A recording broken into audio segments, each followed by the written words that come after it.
3월 7일 월요일 말씀 묵상 징검다리입니다. 오늘의 본문은 레위기 5장 14절에서 6장 7절이고 제목은 속건제입니다. 지난주에 한 영상에 3일치 내용을 담아 월요일과 목요일에 공개한다고 말씀드렸는데 이전처럼 월요일부터 금요일까지 매일 영상 하나씩 공개하려 합니다. 내용은 지난주와 동일하게 단락 구분과 본문 해설, 그리고 묵상을 위한 질문 순으로 진행하겠습니다. 먼저 속건제의 특징을 알아보겠습니다. 속건제에서 건은 허물건입니다. 즉 우리말 속건제는 허물을 속해주는 제사라는 뜻인데 속건제에 대한 성경의 설명을 보면 허물을 없애주는 제사라기보다는 배상제사 또는 보상제사라 할 수 있습니다. 이렇게 보는 이유는 속건제만 갖고 있는 특징이 실제로 발생한 손해에 대한 배상 또는 보상을 해야 한다는 점입니다. 단락 구분입니다. 오늘 본문은 손해를 끼친 대상에 따라서 세 단락으로 나누어집니다. 첫째, 여호와의 성물에 범죄했을 때. 둘째, 여호와의 계명을 어겼을 때. 셋째, 이웃에게 재산상 손해를 끼쳤을 때. 이러한 경우에 속건제 규례가 소개됩니다.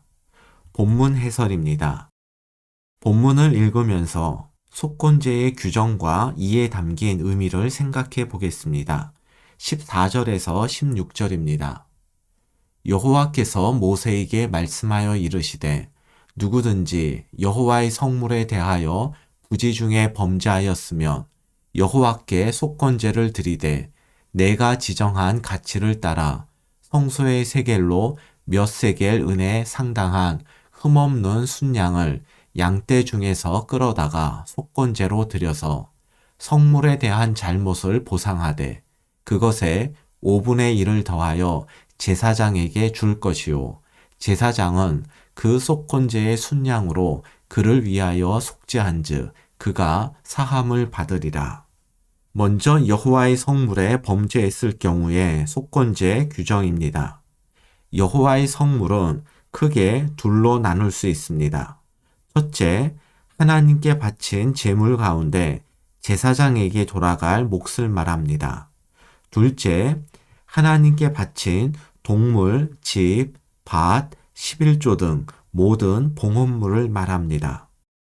이러한 여호와의 성물에 대해서 부지 중에 범죄했을 때에는 보상의 개념으로 성물의 120%를 제사장에게 주어야 합니다. 제사장에게 보상을 해야 하는 이유는 제사장 몫으로 돌려야 할 성물에 대한 잘못은 제사장이 직접 손해를 본 경우이고 하나님께 바친 봉헌물에 대한 잘못은 하나님께 손해를 끼친 경우인데 이때 하나님의 대리인 자격으로 제사장에게 보상을 하는 것입니다. 그런데 속건제는 왜 다른 제사처럼 제물을 바치는 것으로 끝나지 않고 손해 보상을 요구할까요? 여기에는 중요한 신학적 의미가 담겨 있는데 그것은 속건제에서는 죄를 빚의 개념으로 본다는 점입니다. 그래서 속건제에서는 죄를 금전적으로 환산하는 경향이 강합니다. 15절을 다시 보겠습니다. 누구든지 여호와의 성물에 대하여 부지 중에 범죄하였으면 여호와께 속건제를 드리되 내가 지정한 가치를 따라 성소의 세겔로 몇 세겔 은에 상당한 흠없는 순양을 양떼 중에서 끌어다가 속건제로 드려서. 다른 제사의 경우에는 제물로 드릴 짐승이 여러 종류였고 신분이나 경제적 능력에 따라 바쳐야 할 제물이 정해졌습니다. 그런데 속건제의 경우는 성물에 대한 속건제뿐 아니라 5장 18절에 여호와의 계명을 어겼을 때나 6장 6절에 이웃에게 재산상 손해를 끼쳤을 때나 손해를 본 대상이 누구냐와 상관없이 속건제 제물은 모두 흠없는 순양뿐이었습니다. 대신에 모세가 손해 규모를 파악해서 어떤 순양을 제물로 바쳐야 할지를 결정했습니다. 17절에서 19절입니다.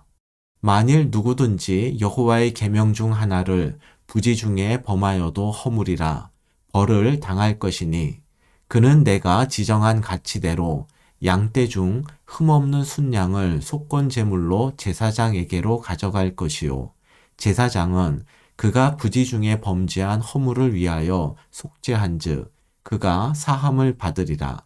이는 속건제니 그가 여호와 앞에 참으로 잘못을 저질렀음이니라. 속건제의 두 번째 경우는 여호와의 계명 중 하나를 부지 중에 범했을 때입니다. 여기서 여호와의 계명을 직역하면 행하지 말라고 여호와가 주신 계명이 됩니다. 즉 하나님께서 금하신 계명을 어겼을 때의 속건제인데 이 경우의 특이점은 속건제의 특징인 보상 규정이 없다는 점입니다. 아마도 계명을 어긴 결과로 하나님에게 금전적 손해가 발생하지 않았기 때문으로 봅니다. 19절에서 이는 속건제니 라고 강조하는 것은 보상 규정이 없더라도 여호와의 계명을 어겼을 때에는 반드시 속건제를 드려야 한다는 뜻입니다. 6장 2절과 3절입니다. 누구든지 여호와께 신실하지 못하여 범죄하되 곧 이웃이 맡긴 물건이나 전당물을 속이거나 도둑질하거나 착취하고도 사실을 부인하거나 남의 잃은 물건을 줍고도 사실을 부인하여 거짓 맹세하는 등 사람이 이 모든 일 중에 하나라도 행하여 범죄하면 속건제의 세 번째 경우는 이웃의 재산에 손해를 끼친 것입니다. 이웃 재산에 손해를 끼쳤으면 그 사람에게 보상 또는 배상을 하면 될 터인데 하나님은 사람에 대한 금전적 보상과 함께 하나님께 속건 제물을 바치라고 말씀하십니다. 이것은 6장 2절에 나오듯 이웃을 향한 범죄가 곧 하나님을 향한 범죄라고 보기 때문입니다. 이웃의 재산을 도둑질하거나 착취한 범죄는 곧 여호와께 죄를 범한 것입니다. 하나님께서 이웃에 대한 범죄를 하나님에 대한 범죄로 여기신 것은 우리가 이웃의 소유물을 취하려고 속이고 도둑질하고 착취할 때 그리고 잃어버린 물건을 취하고도 부인하고 거짓 맹세할 때 바로 그곳에 하나님이 계시기 때문입니다. 하나님이 계심을 알고도 이웃의 재산을 빼앗는 것은 하나님을 무시하는 행동이고 보는 사람이 없다고 하나님도 못 보신다고 생각하는 것은 무소부재하신 하나님을 부정하는 것입니다. 묵상을 위한 질문입니다. 속건제 규정에 손해배상이 있는 것은 하나님께 용서받는 것만큼이나 하나님과 사람 앞에서 죄에 대한 책임을 지는 것이 중요하다란 의미입니다. 하나님의 용서와 사랑을 앞세워 우리의 책임을 회피하고 외면한 적은 없습니까? 이웃에 대한 범죄가 곧 하나님에 대한 범죄인 것은 범죄 현장에 하나님이 계시기 때문입니다. 불의를 행하면서 보는 사람이 없다고 안심한 적은 없습니까?